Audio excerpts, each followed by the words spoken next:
Welcome to the Reboot, everybody. I'm Brett Ehrlich. Let's meet our producers who are gonna pitch reboots to a beloved movie. Here we go. First, Andrew Fogel from Nerd Alert. Also has won the show before. Here's the mock-up of his poster for Back to the Future. Thank you very much. Glad to be back. So great to have you. Asher Coffield is back. There is her winning pitch for The Dreadful Pirates, a reboot of The Princess Bride, coming to Netflix soon, we hope. And then Tim Frisch has won before, but there is no poster No evidence for him. of it at all. Yeah. You'll have to take my word for it. I am a winner. He is. It was really good. You should watch our Mighty Ducks episode. Anyhow, today we're talking about a different movie. We're talking about Romancing the Stone. Now, this was a suggestion from a viewer who said this might be a good idea, and it was crazy because I had just seen it because it came to a streaming site that I subscribe to. This film, for those who are not familiar with it, is the story of a romance novelist named Joan Wilder, who has to go to Colombia to save her sister, and wouldn't you know it, she gets sucked into what seems to be very similar to a romance novel type plot. Take a look. Ira, you miserable worm, you lied to me. You said she was a city girl, out of her element. Just get her in the map and bring him back. She's got herself a partner who likes shooting holes and everything. The minimum price for taking a stranded woman to a telephone is $400. $375 in traveler's checks? Got a deal. I love this movie. I watched it recently. Did you guys watch it growing up or what? I watched it probably when I was in high school or so. Yeah. So it wasn't like a huge part of my childhood, but I enjoyed it. Asher, you watched the second one more. Well, yeah, I was a big fan of the sequel, a big fan of the music, especially from the sequel, and then only recently rewatched this film, Romancing the Stone. Tim? Yeah, I think I watched it as a kid. I remember this might be like the first treasure hunt movie that I really got into. Which is why in my mind the following the map part was so much bigger than it was in the actual film. That's Right. only like a 4-minute montage. And Yeah, they just get there and they're like, oh, hey, there it is. Yeah. But this is, I think there's a lot going on in this that could be applicable to today. We have like the main character is a woman, a strong woman who has she writes romance novels. I think it still has a little bit of that 80s, like she has to be a mess emotionally though. But it was a multi-film franchise, as Tim pointed out before we started shooting. The next movie, Jewel of the Nile, came out the very next year. And so this was like a boom, very successful franchise, at least for a short period. But the second film was plagued by some crazy stories, like the production designer and one other main production manager were killed in a plane crash. The writer, these are her only 2 movies. She died in a car accident before the second film came out. Really strange. But on that note of death, let's continue with your pitches. We'll start with Tim. Okay. So I just watched this movie again recently in preparation for this, and it was surprisingly subversive. I think it's surprisingly a feminist film.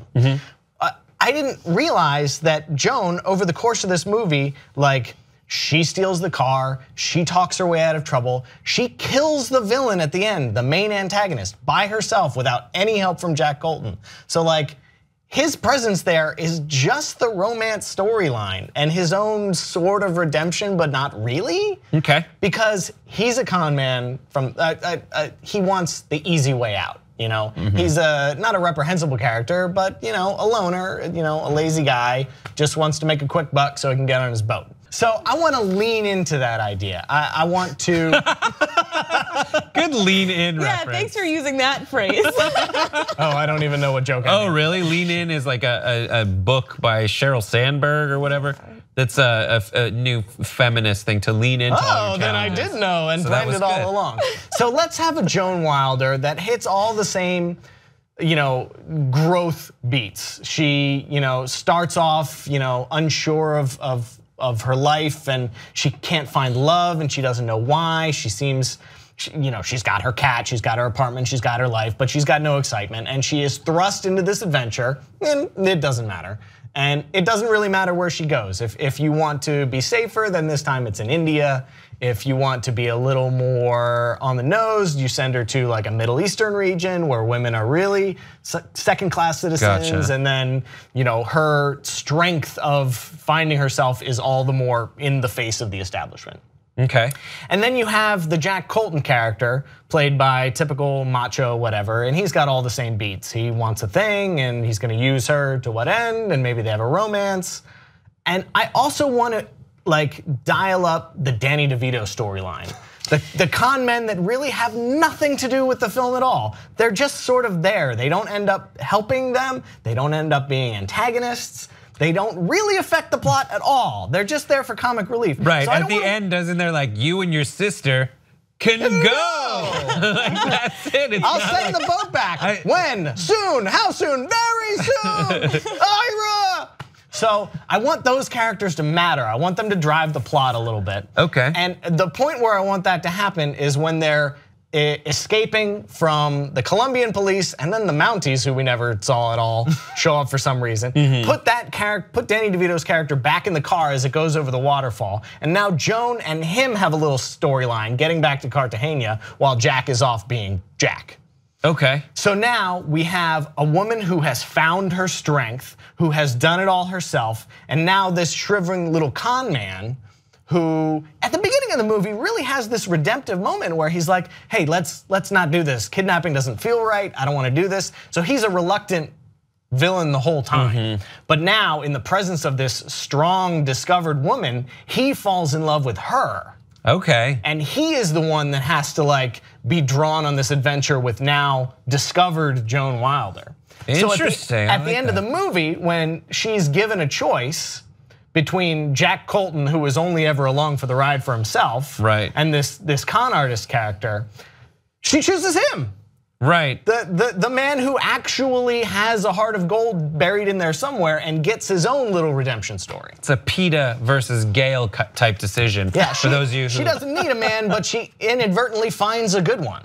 Oh, interesting. And he becomes better because of her influence. Oh, interesting. Okay, that's a very well-developed pitch. Well done. I don't have real strong inclinations on director or cast, but if we need something, call it like an Alison Brie and like a Luke Evans, Gaston from Beauty and the Beast as Joan and Jack. And then if it's in India, you can have a British influence. Maybe it's like a Daniel Radcliffe as the con artist, Danny DeVito character. Okay. I don't know, just try that on, see if you like it. Interesting, okay. I kind of like that Danny DeVito could still play that same character today just as well as he did originally. He really same suit, same hat. Yeah. Ira. Suspenders. All right, Asher, let's hear it. All right, so I feel like Tim and I might have seen a totally different movie because I because rewatching this movie is extremely misogynist and I mean, one of the first shots you see is just full on like wet t-shirt boobs. Like there's the male gaze is all over this film. It becomes aggressive at times. Like the way that Michael Douglas like checks her out, like when they're in, they've slid down and they're in the forest. And it's just and her like head is between her legs. So I don't. That's a great moment. And I'm terrible, so I'm just noticing those two things at the same time. So and then it's sort of with Robert Zemeckis, the payoff is like, oh, they get to live this life of luxury, just kind of like at the end of Back to the Future. It's like, see, now we're rich and that means we're happy, and it's also kind of incredibly racist, but Michael Douglas was in a ton of roles in the 80s where he's just like the oblivious racist guy, culturally insensitive man. So his superpower in that movie is that he knows remedial Spanish. Right. And he's gonna read the map. That's all he really contributes. But I love the guys like Joan Wilder. I read your books. I read all your books. and even her, like her whole. She wants to have the adventurous romance that's in these films. So the whole point of the thing is like she will be fulfilled. It doesn't matter that she's a successful author, that she's known literally internationally, but what it's like, oh well, you'll be right when you find that man and that guy's gonna be a dick, but it doesn't matter. So I want to move away from all of these things. Just before you move on to that, there is the first scene is her being out of tissues from crying so much. Like we go boobs, sweat. So that's a great point. Straight into like she's a bunch of empty tissue boxes because she's such an emotional wreck. They casually throw out that a character was raped. Like it's a whole lot, and I was like, all right, this is not the way I remembered this as a kid, and I got to get back into it. So I wanted to move as far away from that as possible and take a really fun route, thinking about the jewel. So I see it as, so Joan is an ex-CIA operative, and she lost her husband and a job gone wrong. So now she's living in New York as an author and just kind of keeping to herself. She's a bit of a recluse, and she's only visited by her sister-in-law, of her deceased husband, who's also a famous jeweler. But one day, her sister is kidnapped and held for ransom, or sister-in-law is kidnapped, held for ransom. So now she needs to not only get this jewel that they want as she's kidnapped by generic European gangsters, non-racist gangsters. Got it. Not they're just from Europe, vaguely, and vaguely Die-hard European. villains. Yeah, exactly. Got it. And so she basically tries to bargain with them, and they're like, no, you have to deliver this jewel to us. Like you have to bring this jewel to us or whatever. And they've kidnapped sister-in-law. So she enlists the help of a bounty hunter / former CIA person / her old mentor, who would be played by Liam Neeson, to help not only steal the jewel that these kidnappers want, but also help fight to get the sister back. So really, in the end, it's all about her kind of overcoming, this thing that happened in her past, and it's really about the woman saving her sister and getting her sister back. So I see Liam Neeson's character as more of like a Tom Hardy in Mad Max. So he's there, but they're all fighting for the same thing, and it's not the man that's saving him, but it's the women that are helping each other out. Interesting. Yeah, so that's, and so I saw Joan as being played by like a Mary Elizabeth Winstead, and then Jack T. Colton as a Liam Neeson. So it can still have this kind of fun, throwback to the other Liam Neeson movies vibe, but also be more of a fun action film that's female driven. And I also saw it as being, in another episode, we talked about Patty Jenkins as a director. I saw Patty Jenkins directing it because I think that would be a strong female director to take this. How actiony is it versus rom-com-y? I'd say more action. I'd say like an Italian Job kind of. So there's like a little bit of romance there, but it's mostly about action and adventure. Okay. All right. Yeah. Full pitch. On to Andrew. All right. So I enjoyed Romancing the Stone, but it definitely does have kind of a dated 80s vibe. I think it's cute and I chuckled a few times, but it's not like huge, laugh out loud funny.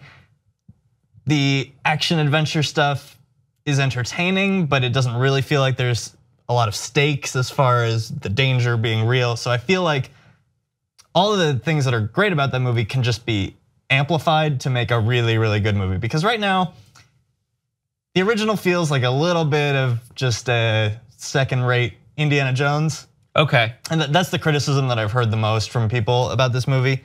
And I feel like it could be made a lot more original and bring a lot more to the table. So I think first of all, the relationship between the two sisters, Joan and Elaine, is very weak. Right. At most you see, there's a picture of the two of them together, so they're related to each other. And then there's a phone call and a little bit of interaction at the end, but that's about it. And I feel that relationship, if she's gonna go all the way to another continent and go through all these trials and tribulations, we need to see that relationship is super important. So I think that Joan, who is the author, she's kind of a homebody. She's always been afraid to get out into the world, experience life, have big adventures. Whereas her sister, Elaine, is the globetrotter, the adventurer, And so in a sense, Joan kind of bases her books off of what she imagines Elaine's exciting life to be. And so then when Joan gets thrust in this situation, she needs to kind of find her own courage, find that spirit of adventure in herself and channel her sister. So that relationship would be a lot stronger. And then I think as far as the comedy goes, that's all about casting. I think we would need to find an amazing cast of comedy actors. So Joan would be played by Kristen Wiig, and her sister Elaine would be Kate McKinnon. Yeah. And then when Jack comes into the picture, he needs to be, I think, even more of a total douchebag scoundrel. Like, even at his worst, Michael Douglas is still like, oh, he's so charming and nice. So I feel like you need somebody a little bit rougher around the edges. So I think Bradley Cooper would be a great choice for that role. And it would be directed by Todd Phillips, who did the Hangover movies and War Dogs. One of the things that I liked about how he interpreted War Dogs is that it is a funny movie, but it has that element of like action and danger to it, where the stakes feel real. And I think that's something that needs to be brought to Romancing the Stone. Okay. I think as far as the setting is concerned, South America's fun, but I think Africa would be a lot more interesting, because then instead of referencing Indiana Jones so much, you could bring it back to an even older school style of adventure and look at movies like The African Queen, which has a very similar relationship and interplay between the man and the woman and finding romance even though they hate each other. And I think that could be a lot of fun. African Queen, I feel like there's a lot of really interesting elements to all of you. I like the idea of the decision she has between the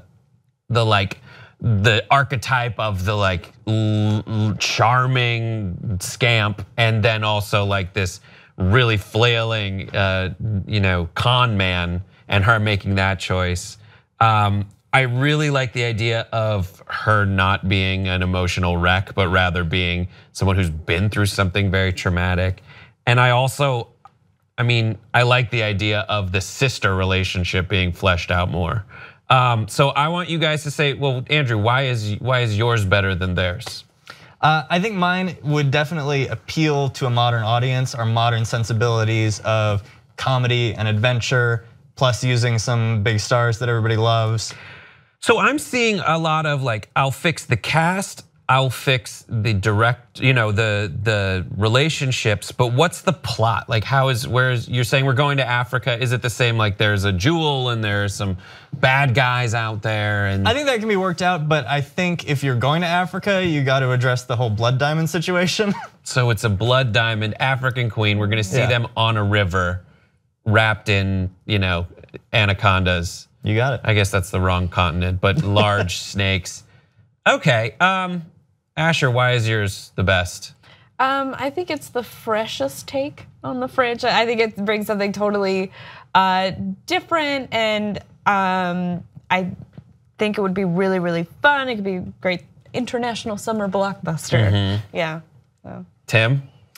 So Asher says it's not a feminist movie, and she's right, because she chooses the guy at the end that has no growth at all. So I've fixed the biggest problems with the movie. I've made the redemption story of the con artist fleshed out. I've made the growth of our heroine really have some teeth and stick at the end. And I've subverted the whole genre by making the woman in charge of her own destiny, which she always sort of was in Romancing the Stone. But now she's really got that nail in the end, where she's in charge of the romance too. God, I am so torn on this. I don't know. I really don't know, because I feel like the weakest part of Asher's is the Liam Neeson character. I think he needs to be. What I'm missing in yours is the comedy of it. Like it's become an action movie, and I just don't think at the heart that's what this franchise is. And I think there's some solve there that we haven't figured out, where Liam Neeson ends up being comedic because if she, since being in the CIA, has sold her ideas to Hollywood, and he is like the action guy playing Liam Neeson, who wasn't like her embedded person, but rather she never lets anyone know she was in the CIA, and he was like the producer that came on to teach her how to make it more realistic, but is always at every point just so unrealistic and would compromise an actual CIA operative's moves at every turn, and he's like, no, this is how you do it. I'm Liam Neeson. Yeah, I guess like when thinking about it, it would be more of like, it's playing off of those, like the traditional role that he's taken in a lot of the films that he's been in recently. So he's kind of playing a caricature of himself. But I still don't see it as straight comedy. I see it as like an action with like lighthearted comedic moments, and he's still kind of making fun of himself as Liam Neeson in it. Gotcha. But yeah, it's not a pure comedy as Romancing the Stone was. It's a little bit of both. Yeah, I don't know, man. I really don't know. This is the hardest decision I've ever made in my life, really. Does she write about Liam Neeson's characters in the books too? Does he make appearances? Because that's cool parallel storytelling. If like we see how she envisioned him, because he's from her other life, and he's this can't do any wrong action hero coming in and saving it. Smart plans, clever plans, always comes through. And then real life Liam Neeson is like not very good at his job and like takes unnecessary risks and fucks stuff up all the time. And she is like all of a sudden disillusioned with this image that she had of him. Oh, I did not see it as that. I just saw her as like writing anything other than what she did before, just kind of trying to distance herself. The sister stories. Yes, distancing herself as far as possible from her previous life, trying to forget it even happened, and then realizing that she really needs to channel that part of herself to be able to get over it. Lean into it. Man, lean in. Throwback joke. All right, this is very clearly to me the most difficult decision I've ever had to make in life, and so the decision I'm going to make, because I think it speaks to Asher's concerns, but in a way that I feel pans out more clearly, I'm gonna have to go with Tim on this.